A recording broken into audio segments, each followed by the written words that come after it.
Okay, racism. Guess first, I remember going to Caddo Lake. Um, my mom and dad basically used to take us out there on the weekend, and I remember this girl and a boy. We were playing in the cypress trees, and we were hunting mussels. They're like clams, and they also have pearls in them, freshwater clams, mussels. So I remember the mom and dad basically coming, calling the kids. I didn't know what was going on.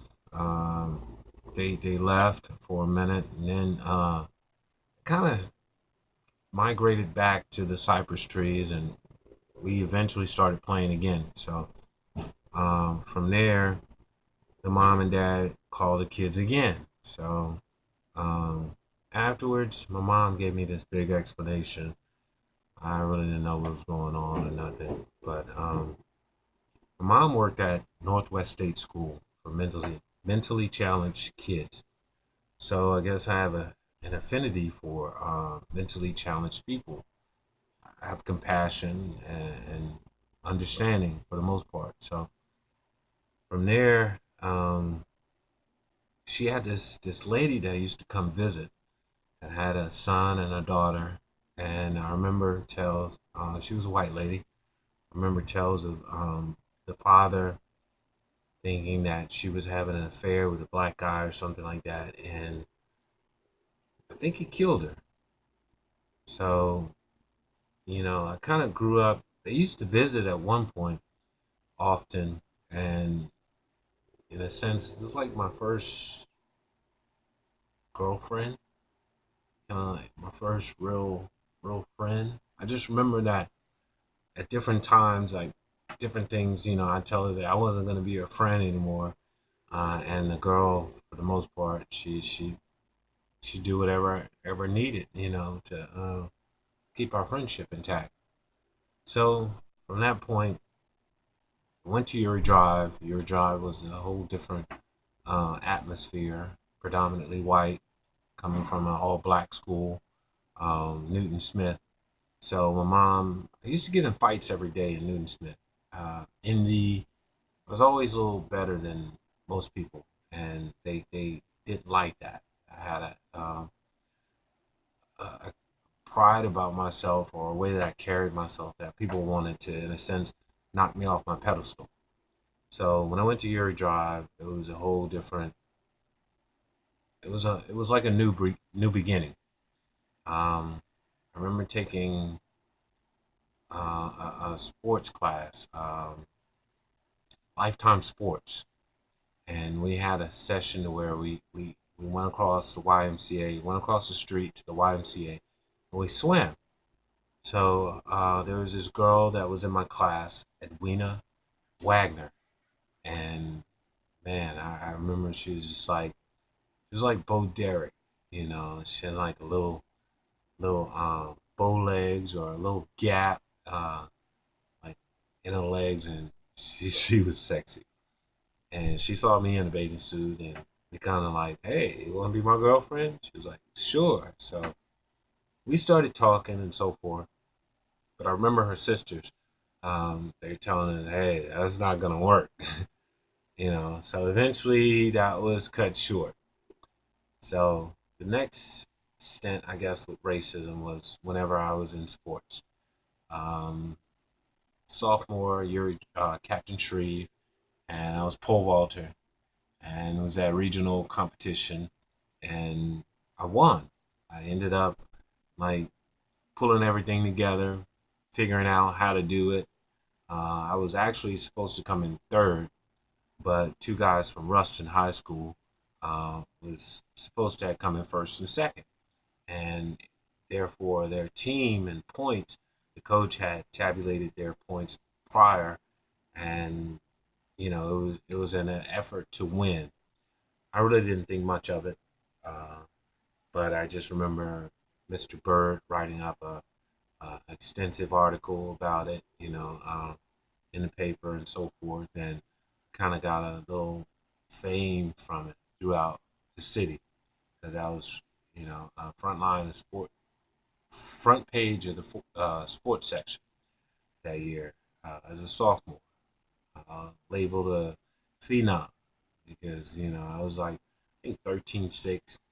The 14 was like around the average 14.6 or something like that was the average height of most pole vaulters in the area. So I was just like seen as phenomenal because I was self-taught.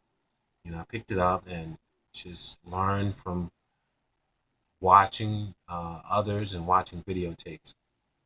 So after that, I went through Desert Storm. Desert Storm was terrible.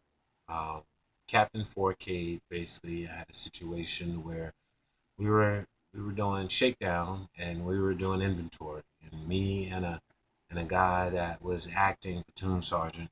Actually, he and I were the same rank. We got into it. So the supply sergeant got involved. He was a mixed breed, and he got mad at me and asked me to come see him after everything was done.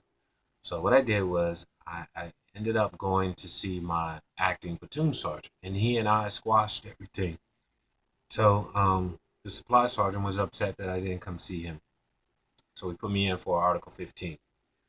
So whenever I got before Captain 4K, it was basically I thought it was a matter of not appearing before the supply sergeant. So Article 15 kind of went this way, like I can't have you treating my people like that. So I was just like my people. So so that's when I hit that there was little racism, and it wasn't a issue that I did something particularly wrong or anything. It was just that I didn't stay in my place with a white guy. I had an issue prior to that with going through basic training as well. Um, I had this guy. I was over the day room where all the drill instructors and they had their meetings and so forth. We had Black Week where we weren't supposed to be eating sweets and so forth, but uh, the vending machine, sodas and the candy bars and stuff like that was in the day room. So I hooked everybody up, and then at a certain point, I shut everything down and I closed the day room so I could mop and wax and leave it, you know, as needed. So one morning wake up and the drill sergeant's, my drill sergeant was the senior drill instructor, and I was a squad leader, so he lit into me, hey, went in there, and the room was all tracks and this and that and so forth. Whereas he knew that normally my floors were like mirrors, I leave them, you know, beautiful, immaculate, because my mom taught me how to clean and so forth. So no dust, no problems with, it being dirty or even tracks on the floor. Because what I do is I have my other squad members basically they go in and they clean up, they mop. But it was me who'd come in and I would basically uh, lay down the wax and wax the floors and lock everything up as I finished. So this particular night, people snuck in after I finished up everything. So I got into a confrontation with two guys, and I was like livid. I was upset.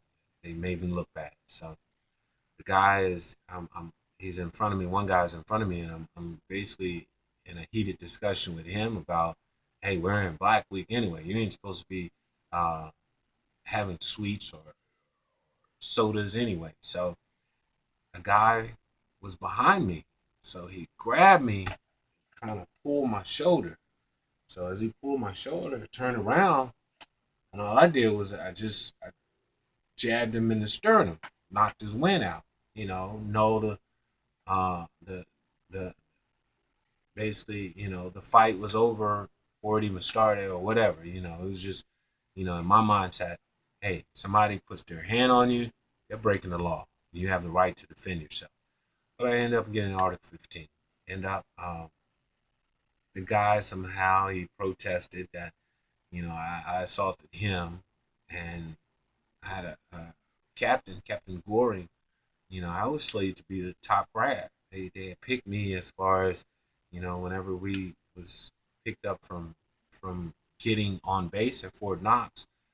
All the drill sergeants came and they like went over the drills and so forth and physical stamina and so forth. And I was picked to be the top grad. So this really that really messed me up, because I was given an Article 15.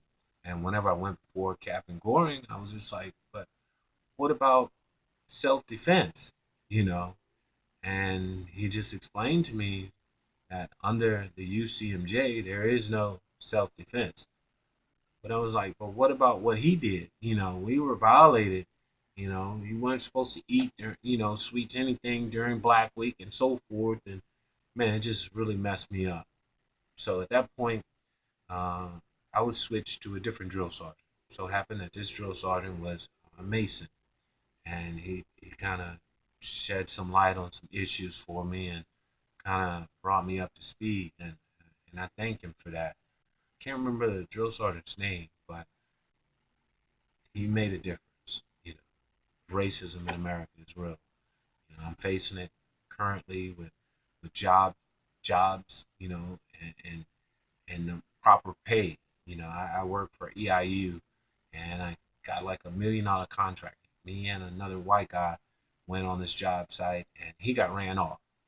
I ended up getting like over 100 people for my company there, but my pay never changed. I never was given a position. I was basically taken out of my position once so many people got on the site.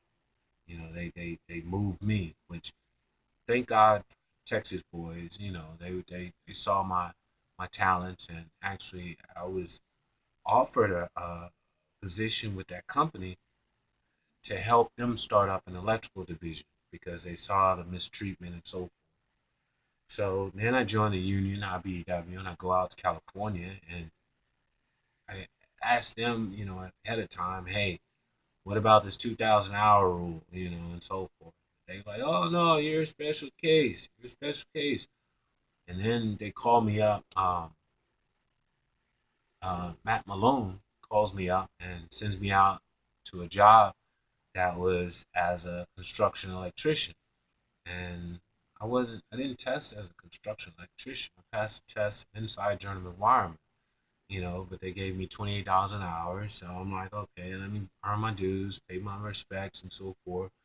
Get out there, and once I figured that once I would be admitted into the union, my pay scale would change once my classification changed. No, it didn't. So, I had to fight with them, go through the chain of command and so forth, and uh, go to President Hill, and he just like, you didn't uh, contact us within a timely fashion, so we're gonna close this case due to that. And I'm just like, wow, that's kind of messed up, you know. So regardless of, I guess, the black on black issues and the relationships with the mothers of my children and so forth, there's a bit bigger issue at hand, and that's racism, And as far as black men and what we have to look forward to in this society, it's completely different from that of a black woman, and it's a problem. And I just wish that people colored would kind of at least be a unified front, and like not mess over each other in a sense. But it's happening. Can't change it, no matter what.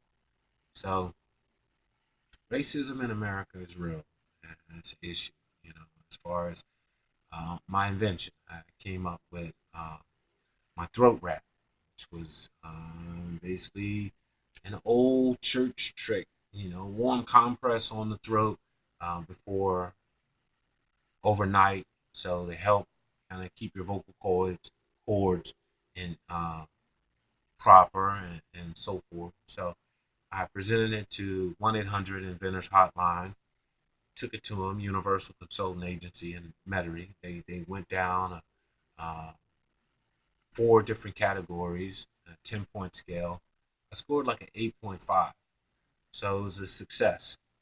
So afterwards, they were telling me, well, you need 12,000 for the first stage, and you need like 24,000 for the second stage. And I looked up, and it was like 400 and some dollars, 300 some dollars for a patent. I'm just like, what's all this for? So eventually, 2000, Thermacare Heat Wrap comes out with my invention. You know, they're using it in a different area, which is sore muscles and so forth. But still, I'm robbed. My contribution to society. That was my baby. That was my brainstorm, and yet, here I am. I'm homeless.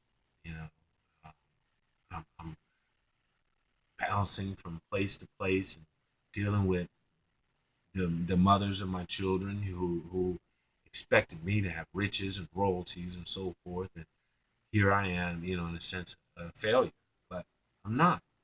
You know, uh, I'm kind of I'm accomplished, but it's just this society. It's not giving me credit. It's not recognizing certain injustices and protecting our rights. And one of my main rights is my parental rights. It's my kids. You're creating a cycle. I can't pass on the understandings or the knowledge that I've gained to my children because of this society and this injustice. You know, but first and foremost, like I said, colored people, we got to get it together.